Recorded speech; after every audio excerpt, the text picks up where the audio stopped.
Every performance has a story, every actor has a journey, and every nomination is part truth, part fiction, and a little unrehearsed. Because the stories behind the clips happen right here, on set, fully improvised. On this show, we talk to incredible performers about the fake shows that earn them fake nominations. Watch the clips from these award-worthy shows and dive into the art of acting in between. With a few games and a little debauchery, I'm your host, Ryan Barton, and welcome to Nominated. Those are my eyes, and this is the mask.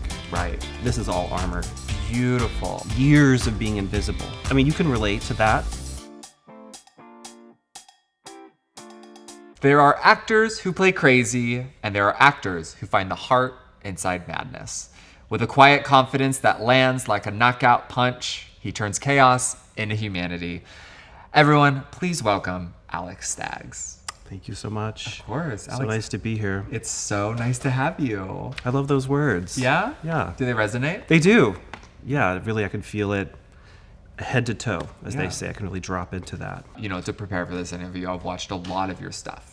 And so that's just something I really noticed. There is a lot of it out there. Yeah. I've worked a lot. You've worked a ton. A lot of credits. Leads me to, first off, I just want to say congratulations on your first Emmy nomination. Thank you so much. This is exciting. It's very exciting. I'm a little overstimulated. It's Yeah. just like every day is, I mean, it's just moving Interview, so fast. PR, Yes. Interview.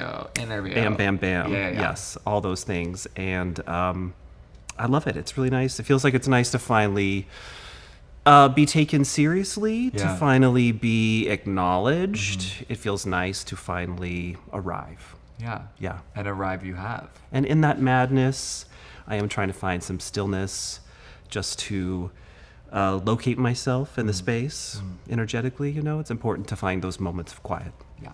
Yeah. I love that.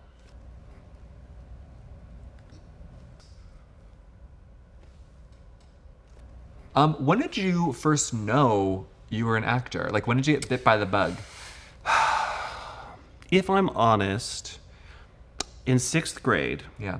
okay, I don't know why, but part of history class, they showed us like a biopic, like a documentary on Tsar Alexander II. I don't know if you're familiar with him. He Not was as. murdered as a child, assassinated, I guess. Yeah. One of the Romanovs. I don't know a lot about it, but he did have hemophilia. Okay. And we did have the same name. Okay. His name was technically Alexei. So in 6th grade, they showed us this documentary, and because of his homophilia, sorry. Yeah. That's a gay blood. podcast. Yeah. All the kids taunted him. And so because the entire 6th grade had to watch this documentary, this biopic that day, and I was the only person at this school named Alex, No. they all decided to do this chant and taunt me with the same chant. So class ends, I walk out into the hallway. This day and the rest of the week, all of the children would chant to me, Alexei, Alexei, mustn't run, mustn't play, mustn't jump, mustn't climb, must be careful all the time. The implication being if you don't, you bleed to death. Yeah. And something about it, I don't know, it was bullying for sure. Yeah. Weird bullying, like not super effective. I was gonna say, it was also just for kids, it's like a long... Wordy. It's wordy. Yeah. Yeah. But it worked for me, and I just, something snapped, and I became Alexei, and I could feel the Siberian wind, and the isolation of the palace, and the furs I was wearing, and the roses I would demand be brought to me. And I don't know, I was like, this world of bullying and heightened imaginary circumstances, I really come to life. Yeah. In a heightened set of imaginary circumstances. Absolutely. That's fascinating. Yeah. I love that story. It's almost like you were pushed to the brink of some type of emotional tipping point, right? Yes. But to the point where the tipping point allowed you, it's like you almost maybe shielded yourself by being like, okay, if they're going to push me here, maybe I'll just go there. They were calling for it. And so Right. I was like, it's a demand, it's a command. And Yeah. I stepped into the role and never looked back. Wow. Yeah. Alex, I love that. It was a very busy, active, aggressive moment, but inside of that moment, I found a lot of stillness. Yeah. And that silence is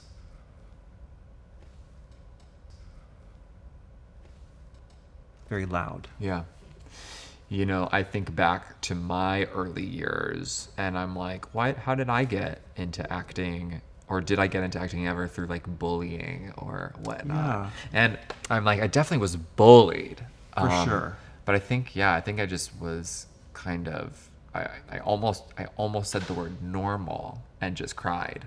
You know, like it didn't like transport me to a place of that, but normal's the wrong word. It was destructive. Destructive. Yeah. For me, it was very, I guess, constructive. Yeah. I was like, I got to make something out of this, and I'm not interested in this reality. So I just kind of, yeah. I drifted into another reality. Yeah. Dreidel, dreidel, dreidel, make me out of clay. Dreidel, dreidel, dreidel, a dreidel I will play. Yeah. Oh, it kind of It's works. not word for word, but yeah. What would you say your like wheelhouse characters are? Wheelhouse characters. You've played so much. Yes. I mean, I've played everything. Yeah. I can do anything. I can do anything. And I have and I will do everything. But I feel like where I really sing, you know, where it's like that real nitty gritty that really comes to life, it's the kind of characters when other people try to play them, they just seem like they need medication. Sure. Or they seem like mentally unwell. Sure. But then I'll walk into the room and be like, oh yeah, okay. And then I'm able to like make sense of that brokenness and bring sort of like a joyous brokenness to the character. Yeah. Sort of a feral creature Sure. energy. You know, this actually just leads me straight into this clip we found Oh, from your great. past work. Okay. I'll just set it up. It's maybe you as an alien. Oh, Let's yes. Take a look. Yeah. I feel I can really talk to you. Yeah, you didn't hold anything back. We have a saying on my world that to live with regret is to die without living. Oh, may I kiss you goodnight? Sure. Wow. Yeah. Okay. First off, I just want to, acting is emoting, but you can't emote if you're not showing your eyes.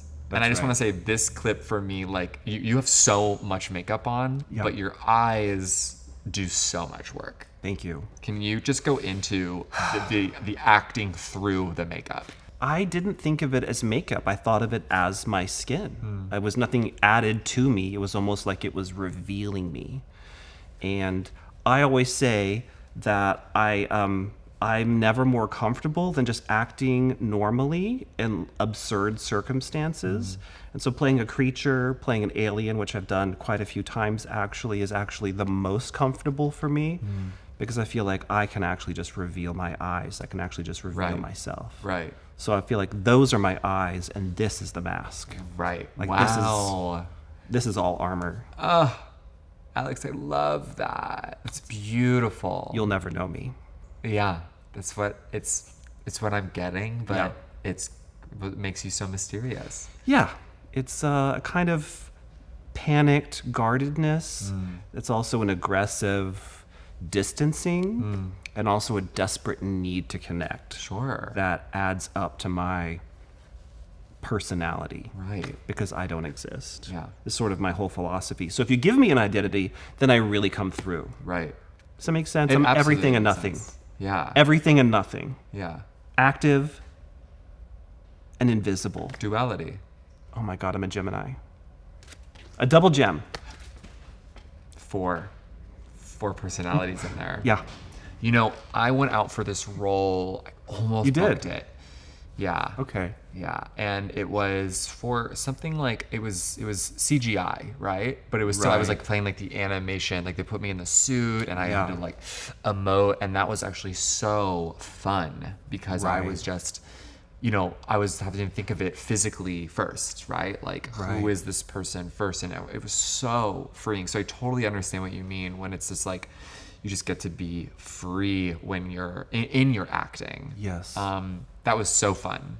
That was fun. Sounds fun. Sounds fun. I didn't quite book that one, but I was very close. Yeah, and they maybe- told me they booked me on another one. I see. They told you that. Yeah. Yeah. Yeah. Yeah, it sounds like they weren't having as much fun as you were having. That's often what that means if you don't get the part, and it was fun for you. Yeah. It might not have been as fun for them. Yeah. Yeah. I mean, listen, like, I mean, I do book, like I've booked roles. I've studied, Yeah. right? Like I've studied acting at so many places. I've Yeah. studied all the techniques. I've definitely been into all the schools out here. Yeah, I just didn't book that one, but you know, it's you know, Hollywood's weird, right? They Yeah. overpromise a lot. You get overpromise, Totally. so it's like hard to be like, well, what is the truth? But that felt like Yeah. the truth in the moment. And they said, like, we'll have you in on another one, which Yeah. people say that a lot, and that's usually Yeah. to kind of like get you out the door without hurting your feelings too much. Yeah, it's interesting. And sometimes they mean it. Sometimes. Yeah. So I'm sure it's happened. yeah. Well, you know what? Let's go into this clip. Okay, Let's go great. into. I mean, listen, you're nominated for Selling Fountain Avenue, Oh my gosh. which is such a fun show. This character is Sloane. Role of a lifetime. And you nail it. Thank you. You are so fun. Let's you. just go ahead, Okay. watch the clip, and we'll chat. It's the hit show Selling Sunset, but instead of blonde bombshells selling luxury real estate off Sunset Boulevard, it's gay men in blonde wigs selling crappy real estate off of Fountain Avenue. Let's take a look. I know Fountain Avenue like the back of my hand. I know on the east side, you're much more likely to run into someone doing meth. I know Fountain Avenue is the safest street to drive on while drunk. No cops.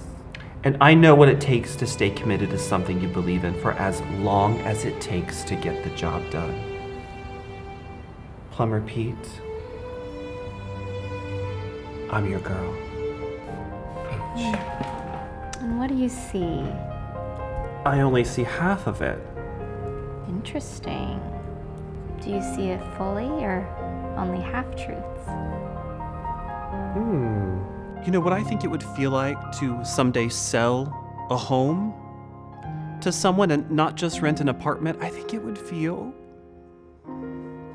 like my grandparents are looking down on me and they could see a return on their investment. I have some advice for you, actually. really? Yeah. Okay. You young things don't know how this industry works. You think it's all smiles and tits and Botox. But it's sleepless nights and endless research and constant phone calls and coddling. It takes a girl to walk through the Goo Goo Group's doors, but it takes a woman to survive Fountain Avenue.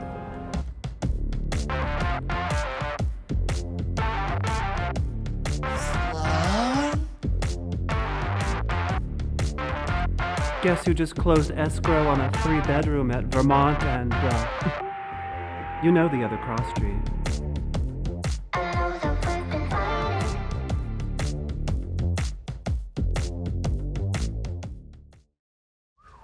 I mean, so this show, Yeah. it's really fun. I've learned so much about just the job itself, but I've also learned I love these girls. Like these girls, like when you watch the show, you think it's gonna be this like spoof, Yeah. but it's not. It actually goes so much deeper. You care about them. You care. You root for them. You really do. I mean, actually, I think that's one of my favorite anecdotes from the set is we got there. I knew I was the villain, but with cameras rolling and a couple of takes in, with the writer-director, we were like, where does this person operate from? And then we realized, oh, it's vulnerability, right? That's creating all this like ferocity and jealousy and envy and anger. It's all Right. coming from a place of vulnerability. So I feel like that's what I tried to show the audience is Sloane's brokenness. I mean, Alex, I think like when I watch it, I can see how easy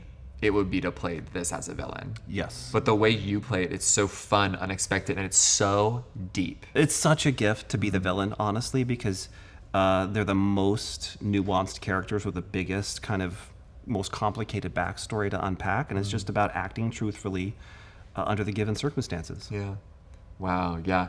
I mean, I definitely in the back half of the season, it's actually so fun because you guys turn it into like The Bachelor. It's like you're putting another layer on this. It feels like it's just like a love letter to reality TV. Yes, it's sort of like you hit like a a hyperspace button, and then it's like the characters scramble and land in a different reality universe. So it absolutely is a love letter to reality. And I think there's so many more universes they could exist in. Totally. I mean, I see this show definitely going on for quite a long time. Yes. But, I have to say, I think what really earns you the nomination is just vulnerability through brokenness. But like Sloane, I am so excited to see where she goes next season. Do you know? Have they let you know? No, I mean, there's hints. I mean, the Bachelor universe, like she was just really hit another rock bottom about wanting to sell a house. Right.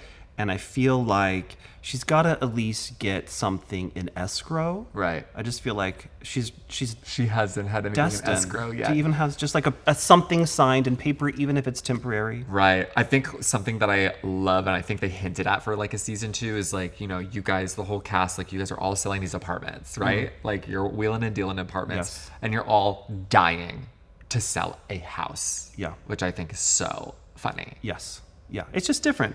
It's different. It hits different. The ink hits different when it's like a 1-year lease or a 1-year rental. Totally. And when it's like a 30-year mortgage. Yeah. It's a very different emotional punch. Yeah.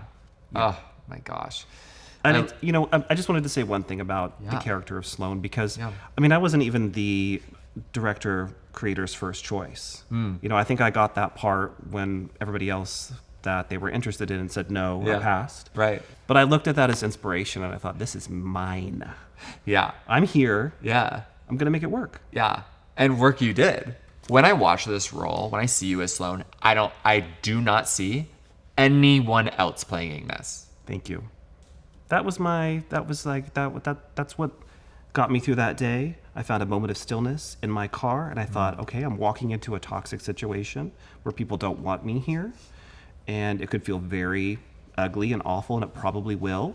But I just put up like my fire starter flame wall, and I thought, no, I am Sloane. Yeah. And all of this will burn away. So I'm curious, was it a toxic set? I mean, I guess it depends on how close you look. Like on the surface, everyone was so nice. Yeah, everyone's so nice. The day Having a was good so time. easy. Yeah. So many laughs. I mean, it just like moved. It felt Yeah. like so organic. Yeah. But I mean, if you peel back the layers, there's some kind of festering rot there for sure. Do you think that will affect like you guys going into season 2? I don't think so.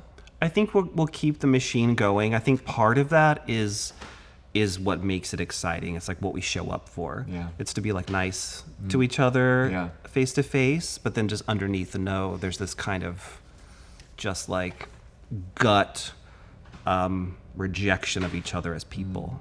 And some call that acting. I love it. That's beautiful. Thank you. This show, it's funny.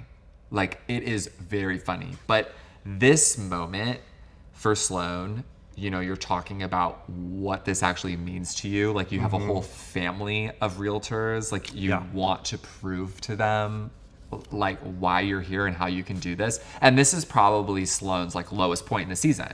Yes, for sure. Right? Yes. Can you just take me into her? I think it's where she finally bottoms out, she finally just like emotionally gapes and lets it all come out, and just her desperation, her background, to be taken seriously, to be recognized. I mean, you can relate to that, to just want to be acknowledged, to want to be seen, and years of being invisible.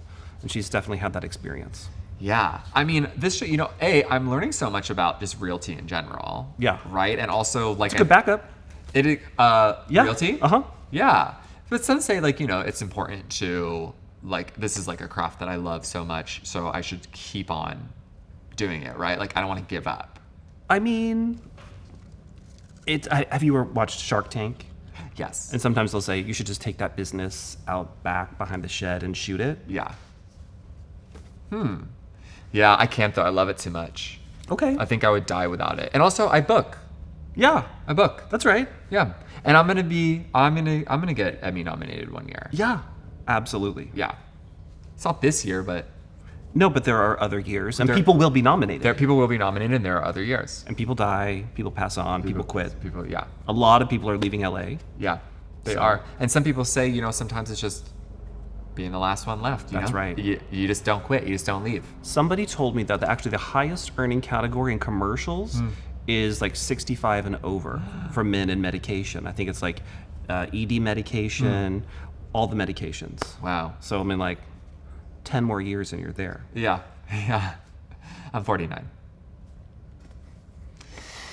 Thank you so much for coming. Before you go, we actually, for everyone, we have a challenge. Okay. A little actors challenge. And you're going great. to do it to that camera. Hi. Something that I think you're so good at that I would love to see is, can you cry without making a sound? Okay. And whenever you're ready and on your mark. It's just about living truthfully under imaginary circumstances.